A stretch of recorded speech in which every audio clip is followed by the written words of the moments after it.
there's no kind of reasoning with Vincent. He's just the killer, and that's what it kind of he is.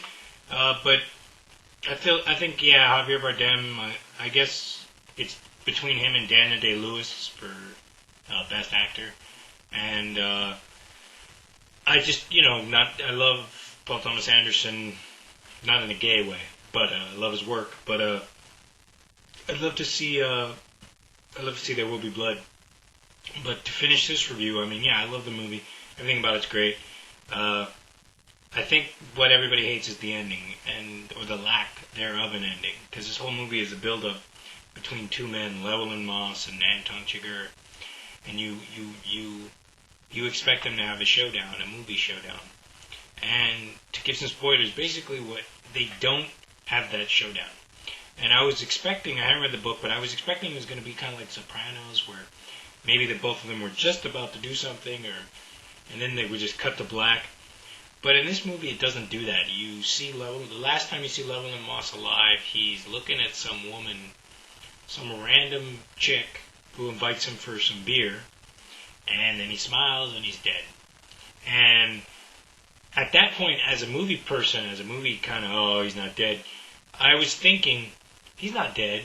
He faked his death with the help of the cop, Tommy Lee Jones' character, so that they could convince the hitman or the people looking for him that he died.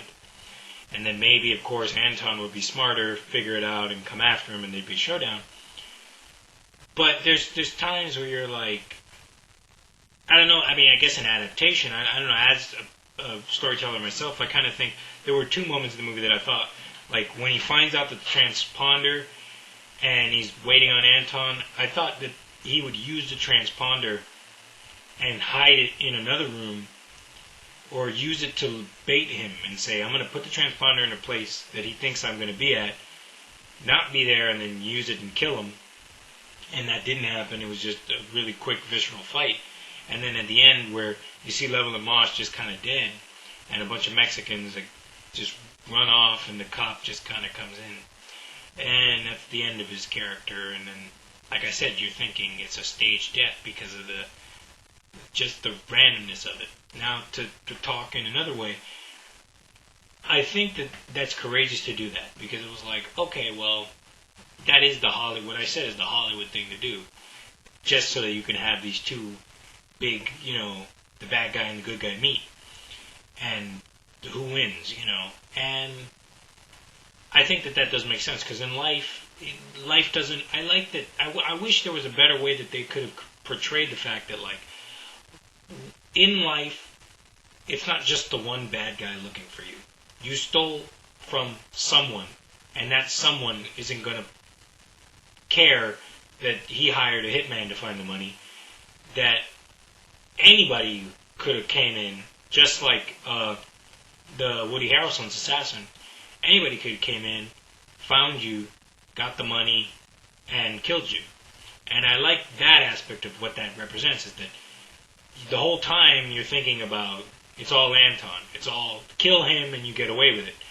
And you don't kind of understand. It's like what kind of Woody Harrelson's character said, Carson, where he's like, you don't understand. You're a normal guy. This isn't, they're not going to stop hunting you.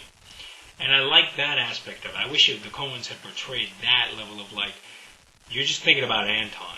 And Anton's a scary motherfucker to think about, but this is a gigantic crime organization. You got yourself in something really big here. And he's not the only person.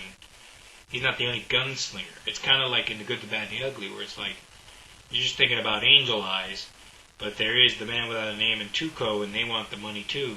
So I like that aspect, that he was killed by other people, and it didn't go in the conventions of moviedom where it's like, hey guys, you can't kill me because I have to kill this bad guy, and we have a history, and it's building up for this audience that's watching us. We have to fight. So I can understand he was killed by that. But it is a cop-out not to show at least some kind of, Joe Pesci kind of Goodfellas death, where it's like he walks in the wrong place, gets shot. Like something surprising. Don't just, okay, he's there, he's dead, the end. And you're kind of like, what the fuck? Like that was there's a better way to convey that. If you want to fuck with my conventions and go, you were expecting good guy, bad guy, but this happened, fine, but at least explain that better. And it's like, oh, but the book didn't do that. Yeah, but this is a movie, and you could find a better way. That's kind of a cop-out. That's just lazy kind of directing and storytelling to just kind of flash back, and he's dead. And you're kind of sitting there wondering, okay.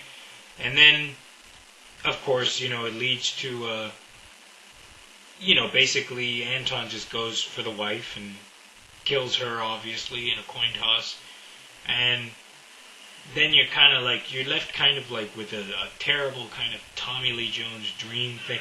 And you're like, what's the point of that? It's kind of like that didn't really have anything to do with anything.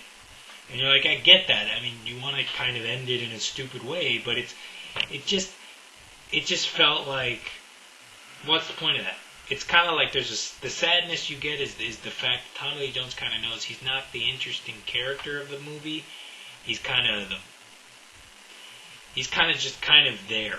And it's kind of like, to end it with him is just kind of like, what the hell, who cares? I really don't care what your wise dream or sage was. I mean, I was following this guy who found money, and he was dealing with his ultimate killer and trying to use his wits to beat him.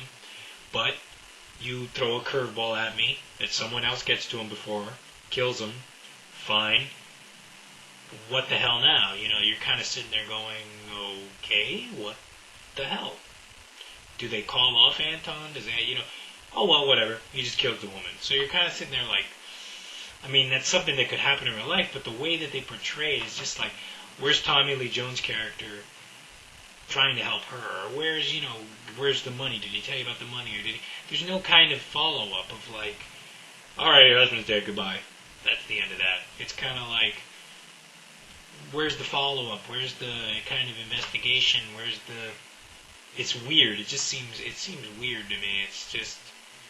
It's kind of like Seven. Like, if you had gone through everything in Seven, and then finally at the end, Mills is not connected to the ending, and it's just kind of like he comes home and finds his wife's head in a box, and that's the end.